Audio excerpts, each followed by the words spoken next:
Hi welcome back to learners. ഇന്ന് class 9 ഫിസിക്സിലെ Christmas എക്സാമിന് ചോദിക്കാൻ സാധ്യതയുള്ള കുറച്ച് ക്വസ്റ്റ്യൻസ് ആണ് നമ്മൾ ഡിസ്കസ് ചെയ്യുന്നത്. ഓൾറെഡി നമ്മൾ കുറച്ച് ക്വസ്റ്റ്യൻസ് ഡിസ്കസ് ചെയ്ത് കഴിഞ്ഞിരുന്നു. അതിൻ്റെ വീഡിയോസ് കാണാത്തവരുണ്ടെങ്കിൽ കൃത്യമായിട്ട് കണ്ടിട്ട് വേണം എക്സാമിന് പോകാനായിട്ട് കേട്ടോ. സോ ഇന്ന് നമ്മൾ ഡിസ്കസ് ചെയ്യുന്നത്, അതായത് ഈ വീഡിയോയിൽ നമ്മൾ ഡിസ്കസ് ചെയ്യുന്നത് രണ്ട് പ്രധാന കാര്യങ്ങളാണ് കേട്ടോ. Difference between capital G and small letter G. പലരും ശ്രദ്ധിക്കാതെ പോകുന്ന ഒരു കാര്യമായിരിക്കും ക്യാപിറ്റൽ ജിയും സ്മോൾ ലെറ്റർ ജിയും തമ്മിലുള്ള വ്യത്യാസം. ക്യാപിറ്റൽ ജി എന്ന് പറഞ്ഞു കഴിഞ്ഞാൽ it is universal gravitational constant. അതൊരു സ്ഥിരസംഖ്യയാണ്, കോൺസ്റ്റന്റ് ആണ് എന്നുള്ളത് നിങ്ങൾ എന്ത് ചെയ്യണം, ഒന്ന് ഓർത്ത് വെക്കണം. അതുപോലെ സ്മോൾ ലെറ്റർ ജി എന്ന് പറഞ്ഞു കഴിഞ്ഞാൽ നിങ്ങൾക്കറിയാം ആക്സലറേഷൻ ഡ്യൂ ടു ഗ്രാവിറ്റി ആണ്.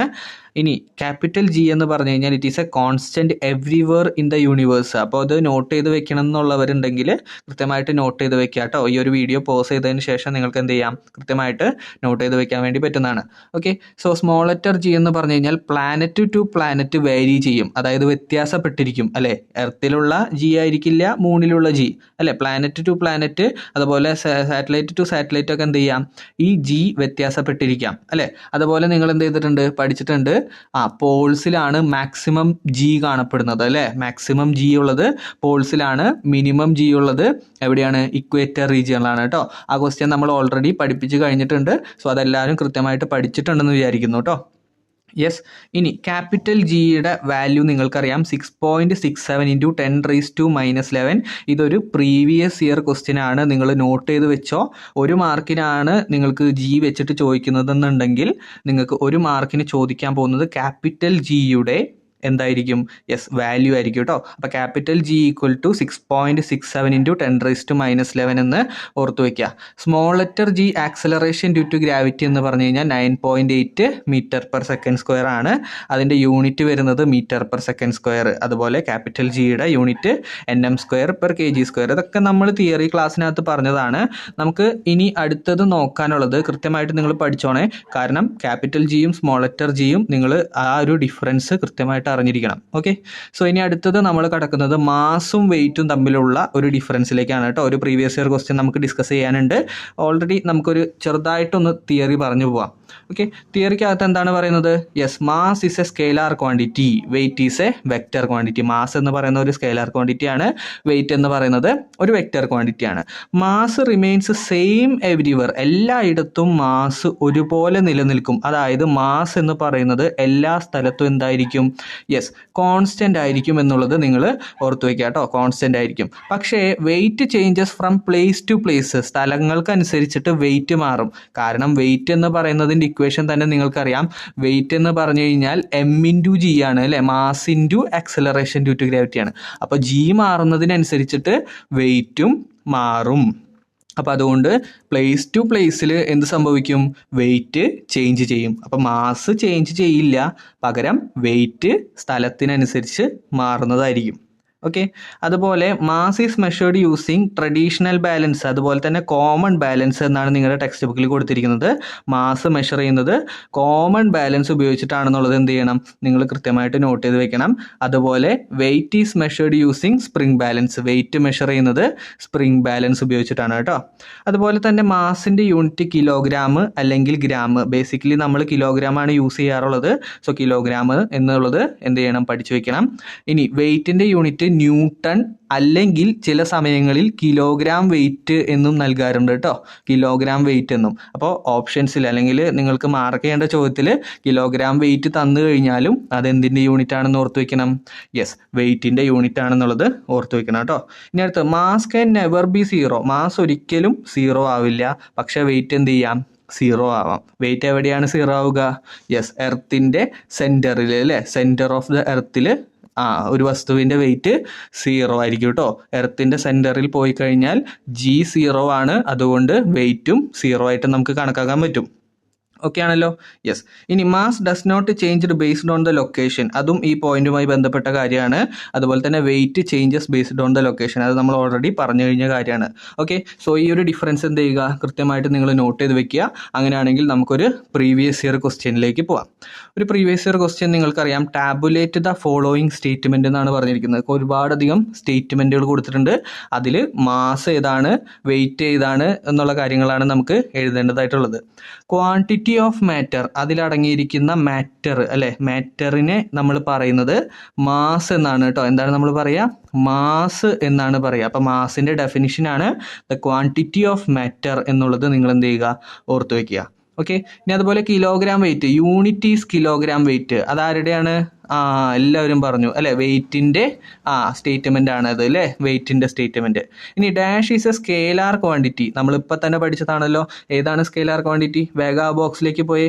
യെസ്, സ്കെയിലാർ ക്വാണ്ടിറ്റി എന്ന് പറയുന്നത് മാസ് ആണ്. സോ മാസുമായി ബന്ധപ്പെട്ട സ്റ്റേറ്റ്മെന്റ് ആണ് സ്കെയിലാർ ക്വാണ്ടിറ്റി. ഓക്കെ, സോ മാസുമായി റിലേറ്റ് ചെയ്തു.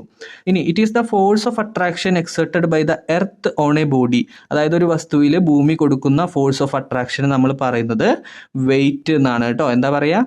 വെയിറ്റ്. അപ്പോൾ ഈ ഒരു ക്വസ്റ്റ്യൻ എല്ലാവർക്കും ക്ലിയർ ആണെന്ന് വിചാരിക്കുന്നു. അപ്പോൾ കൃത്യമായിട്ട് നിങ്ങൾ ശ്രദ്ധിക്കുക.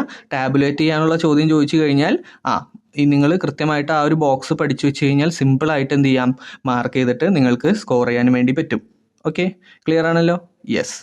ഇനി അടുത്ത question, the value of g on earth and moon are different. Compare the weight of the body having mass 100 kilogram on the surface of earth and moon. The value of g on the earth is 9.8 metre per second square. The value of g on the moon is 1.62 metre per second square. അതായത് ഇവിടെ നമ്മുടെ അടുത്ത് പറഞ്ഞിരിക്കുന്നത്, ഇവിടെ പറഞ്ഞിരിക്കുന്ന question compare the weight of the body having mass 100 kilogram എന്നാണ് ചോദിച്ചിരിക്കുന്നത് അല്ലേ. അതായത് മാസ് എന്ന് പറയുന്നത് 100 കിലോഗ്രാം ആണെന്ന് ചോദ്യത്തിൽ പറയുന്നു. എന്നിട്ട് അവർ പറയുകയാണ് wait of the body having mass 100 kilogram on the surface of the earth and moon. അതായത് എർത്തിലുള്ള വെയിറ്റും മൂണിലുള്ള വെയിറ്റും കാണണം. അപ്പം ഞാൻ ഓൾറെഡി പറഞ്ഞു കഴിഞ്ഞു, വെയിറ്റ് കാണാനായിട്ടുള്ള equation weight equal to mg ആണെന്ന് ഞാൻ പറഞ്ഞു കഴിഞ്ഞു അല്ലേ. Mass into acceleration due to gravity. അപ്പം നമ്മൾ എന്ത് ചെയ്യണം? ആൻസർ പേപ്പറിൽ W weight equal to mass into acceleration due to gravity എന്ന് സൈഡിൽ നല്ല അടിപൊളിയായിട്ട് എഴുതി കൊടുക്കുക. അതിനുശേഷം നിങ്ങൾ എന്ത് ചെയ്യണം? വെയിറ്റ് ഓൺ ദ എർത്ത് എന്ന് പറഞ്ഞിട്ട് എഴുതുക. എന്തെഴുതുക? വെയിറ്റ് ഓൺ ദ എർത്ത്, എർത്തിലുള്ള വെയിറ്റ്. എർത്തിലുള്ള വെയിറ്റ് കാണണമെങ്കിൽ എന്ത് ചെയ്യണം? വെയിറ്റ് കാണുന്നുണ്ടെങ്കിൽ mass into g of earth ചെയ്യണം അല്ലെ. എർത്തിന്റെ ജി ആണ് എടുക്കേണ്ടത്. കൃത്യമായിട്ട് നിങ്ങൾ ശ്രദ്ധിക്കണേ. എർത്തിലുള്ള വെയിറ്റ് ആണ് കാണേണ്ടതെങ്കിൽ എർത്തിന്റെ ജി കൊടുക്കണം. ഇനി മൂണിലുള്ള വെയിറ്റ് ആണ് കാണേണ്ടതെങ്കിൽ മൂണിന്റെ ജി കൊടുക്കണം. മനസ്സിലായോ? അപ്പോൾ ഇവിടെ ചെയ്ത് കഴിയുമ്പോൾ നമുക്ക് കിട്ടും എർത്തിലെ വെയിറ്റ് എന്ന് പറയുമ്പോൾ മാസ് എത്രയാണടാ? 100 into g of the earth എത്രയാണ്? 9.8. അപ്പോൾ 100 ഇൻറ്റു 9.8 ചെയ്യുമ്പോൾ നമുക്ക് കിട്ടും എത്ര കിട്ടൂടാ? 980 ന്യൂട്ടൺ എന്ന് പറഞ്ഞിട്ട് എന്ത് ചെയ്യാം? നമുക്ക് ഫൈനലി കിട്ടും. സോ 980 ന്യൂട്ടൺ ആണ് എവിടത്തെ വെയിറ്റ്? എർത്തിലുള്ള വെയിറ്റ്. ഓക്കെ, ക്ലിയർ ആണല്ലോ? ഇതുപോലെ നമ്മൾ എന്ത് ചെയ്യണം? മൂണിലുള്ള വെയിറ്റ് കാണണം. അപ്പോൾ അതുപോലെ എന്ത് ചെയ്യണം? നിങ്ങൾ സ്റ്റേറ്റ്മെന്റ് കൃത്യമായിട്ട് എഴുതി വെക്കണം. വെയിറ്റ് ഓൺ ദ മൂൺ എന്ന് പറഞ്ഞിട്ട് എന്ത് ചെയ്യുക? മൂണിലുള്ള വെയിറ്റ് കണ്ടുപിടിക്കുക. അവിടെ നിങ്ങൾ ഉപയോഗിക്കേണ്ട equation W equal to mass into g of the moon എന്ന് പറഞ്ഞ ഇക്വേഷൻ ആണ് കേട്ടോ. അപ്പോൾ മാസ് എത്രയാണ്? 100 into g of the moon എത്രയാ? നിങ്ങൾ ക്വസ്റ്റ്യനിൽ നോക്കിയിട്ട് പറഞ്ഞോ. 1.62 അല്ലെ, 1.62. അപ്പോൾ നമുക്ക് ഫൈനലി ചെയ്യുമ്പോൾ, ഈ ഒരു കാൽക്കുലേഷൻ ചെയ്യുമ്പോൾ ഫൈനലി നമുക്ക് കിട്ടാൻ പോകുന്ന ആൻസർ 162 ന്യൂട്ടൺ എന്ന് പറഞ്ഞിട്ട് ആൻസർ കിട്ടും കേട്ടോ. സോ ഫൈനലി എന്ത് കിട്ടി? 162 ന്യൂട്ടൺ എന്ന് പറഞ്ഞിട്ട് നമുക്ക് ആൻസർ കിട്ടി. സോ എന്ത് ചെയ്യുക? മൂണിലുള്ള വെയിറ്റ് നമ്മൾ കണ്ടുപിടിച്ച് 162 ന്യൂട്ടൺ എന്ന് കിട്ടി.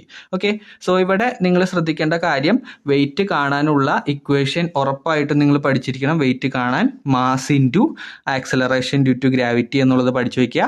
എർത്തിലെ വെയിറ്റ് ആണ് കാണേണ്ടതെങ്കിൽ എർത്തിന്റെ ജി യൂസ് ചെയ്യുക. മൂണിലെ വെയിറ്റ് ആണ് കാണേണ്ടതെങ്കിൽ മൂണിന്റെ ജി യൂസ് ചെയ്യുക. ഓക്കെ, സോ അങ്ങനെ നമുക്ക് കിട്ടി. 980 കിട്ടി, 162 കിട്ടി. ഇതുപോലെ ഒരു കാര്യം നിങ്ങൾ ശ്രദ്ധിക്കേണ്ടത് ജി ഓഫ് മൂൺ എന്ന് പറയുന്നത് 1/6 ഓഫ് ജി എർത്ത് ആണ്. ഈ ഒരു കാര്യം നിങ്ങളുടെ ടെക്സ്റ്റ് ബുക്കിൽ മെൻഷൻ ചെയ്യുന്നുണ്ട്. അതായത് മൂണിന്റെ ജി എന്ന് പറയുന്നത് എർത്തിന്റെ ജീനേക്കാൾ 6 മടങ്ങ് കുറവാണെന്നാണ് പറയുന്നത്. അതായത് 1/6 ടൈംസ് ആണെന്നാണ് പറയുന്നത് കേട്ടോ.